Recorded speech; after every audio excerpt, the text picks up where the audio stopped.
So without wasting any time let's continue our session with song. और आज हम पढ़ेंगे फटीग। फटीग क्या है? तो fatigue is a failure, it is a failure. ठीक है, इसको मैं अच्छे से लिखूंगा कि it is a failure due to cyclic और reverse cycling loading again and again. मैं इसको कुछ इस तरह बताता हूं कि समझो ये ट्रिमर है मेरा, ट्रिमर कोई भी एक प्रोडक्ट समझ लो, कोई भी प्रोडक्ट है। आज भी मैं कुछ नया लेके आया हूँ, तो कोई भी एक प्रोडक्ट है। अब उसके ऊपर मैं एक लोड लगाऊंगा या कोई भी एक फोर्स लगाऊंगा कुछ इस तरह। ये फोर्स इतना नहीं है कि ये टूट जाए, ये फोर्स इतना नहीं है कि ये टूट जाए। ठीक है, ये इतना नहीं है कि इसका स्ट्रेन एनर्जी एक्सीड कर जाए और ये टूट जाए। लेकिन यही फोर्स मैं ये लगातार मारता रहूंगा, लगातार मारता रहूंगा, लगातार मारता रहूंगा, बिल्कुल इस तरह। तो एक पॉइंट आएगा जहां पे ये बॉडी टूटने लगेगा, मतलब फ्रैक्चर आ जाएगा, इसमें क्रैक आ जाएगा, टूट जाएगा ये। ठीक है, तो the failure due to cyclic और reverse cyclic loading again and again you are applying the load continuously. ये लगातार मैं लगा रहा हूं, कंटिन्यूअसली लगा रहा हूं, continuously, which finally caused failure. कब? जब जो एक्सटर्नल वर्क है, जो मैं एक्सटर्नल वर्क ऐसे ऐसे लगा रहा हूं, जब जो एक्सटर्नल वर्क है वो एक्सीड कर जाएगा इसके स्ट्रेन एनर्जी से। और वो भी कब? In combination. मतलब सिर्फ एक वर्क का यानी एक फोर्स का या एक लोड का इसमें योगदान नहीं है, सबका योगदान है। मतलब इन कॉम्बिनेशन ये टूटा है, यानी कि एक बार मैं ऐसे मार रहा हूं ये टूट रहा है, सबका योगदान रहेगा। ठीक है, मतलब एक लोड आत्मनिर्भर नहीं है। ठीक है, इसमें सबका योगदान है, इन कॉम्बिनेशन वो टूटेगा। तो वही होता है फटीग। मैं डेफिनेशन लिख देता हूं। So the failure due to cyclic loading again and again you are applying the load continuously which finally cause failure. ठीक है, when external work exceed the strain energy in combination, ये याद रखना, in combination, एक साथ वो लग रहा था, एक साथ जाएगा, combination, then they fail। ठीक है, यही होता है fatigue. So moving on to toughness. Toughness क्या है? तो it is the measure of how much energy the material can observe before it breaks. याद रखना, बिफोर इट ब्रेक्स, टूटने से पहले। मतलब कोई भी मटेरियल को हम तोड़ रहे हैं, खींच के उस पर टेंसाइल स्ट्रेंथ दे रहे हैं या जो भी है, कोई भी मटेरियल को हम लोग तोड़ रहे हैं। तो जब हम तोड़ रहे हैं तो वो मटेरियल, जो पर्टिकुलर मटेरियल है, कितना एनर्जी रिस्पॉन्ड में कर रहा है, रिस्पॉन्ड कर रहा है, रेजिस्ट करने के लिए कितना एनर्जी वो अपना यूटिलाइज कर रहा है, उसी को हम लोग टफनेस बोलते हैं। मतलब एक बार और सुन लो। और क्या है दूसरा लाइन? कि रेजिस्टेंस अगेंस्ट फ्रैक्चर। टूटने से पहले वो जितना रेजिस्टेंस लगाएगा, अपना पावर लगाएगा, टूटने से पहले जितना एनर्जी लगाएगा, उसी को हम लोग टफनेस बोलेंगे। ठीक है, तो ये कैसे पता लगाएंगे? अब याद करो, अपने पास स्ट्रेस स्ट्रेन कर्व था। ठीक है,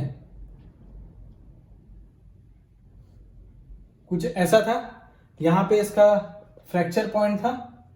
ठीक है, तो जब मैं ये बोल रहा हूं कि जितना भी एनर्जी लग रहा है, जब तक वो मटेरियल टूट नहीं रहा है, बिफोर इट ब्रेक्स, ठीक है, तो ये यहां पे इसका फ्रैक्चर पॉइंट है, तो ये पूरा लगेगा, ये पूरा लगेगा, ये पूरा होगा ना। तो अब एक और डेफिनेशन बन के आता है, एक और डेफिनेशन बन के आता है कि area under stress and strain curve is known as toughness. ठीक है, ये समझ में आ गया टफनेस क्या होता है। अभी समझो एक बात, हमने ब्रिटलनेस पढ़ा था। ठीक है, अब समझ लो कि ये मेरा कोई मटेरियल है, एक माइल्ड स्टील है। ठीक है, समझ लो कि एक माइल्ड स्टील है।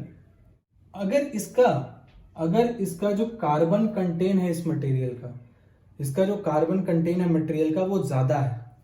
ठीक है, तो ऑटोमेटिकली जो मेरा ब्रिटलनेस होगा वो ज्यादा होगा।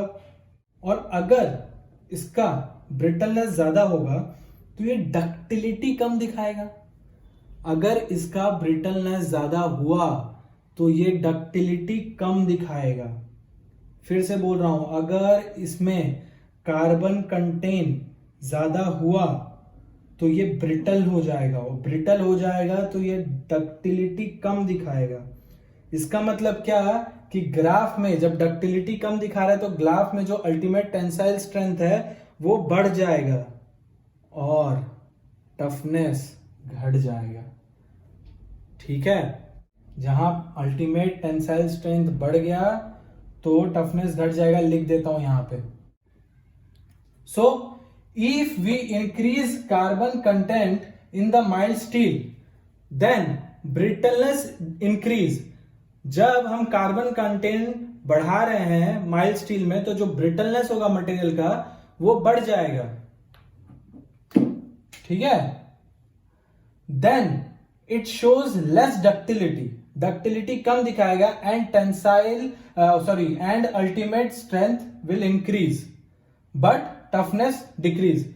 ये याद रखना। ठीक है, सिंपल सी बात है, कॉमन सेंस है कि कोई भी चीज में अगर हम ब्रिटलनेस अगर ब्रिटल कराना है तो हम लोग उसमें कार्बन कंटेंट ज्यादा डालते हैं। तो वही है कि कार्बन कंटेंट बढ़ाएंगे तो ब्रिटलनेस इंक्रीज होगा, ब्रिटलनेस अगर इंक्रीज हो गया तो डक्टिलिटी घट जाएगा, डक्टिलिटी अगर घटा तो अल्टीमेट टेंसाइल स्ट्रेंथ बढ़ जाएगा, मतलब ये जो अपना ग्राफ है थोड़ा बढ़ जाएगा, और इसी के साथ जो अपना टफनेस है घट जाएगा क्योंकि ग्राफ जो है थोड़ा इधर पुश हो जाएगा।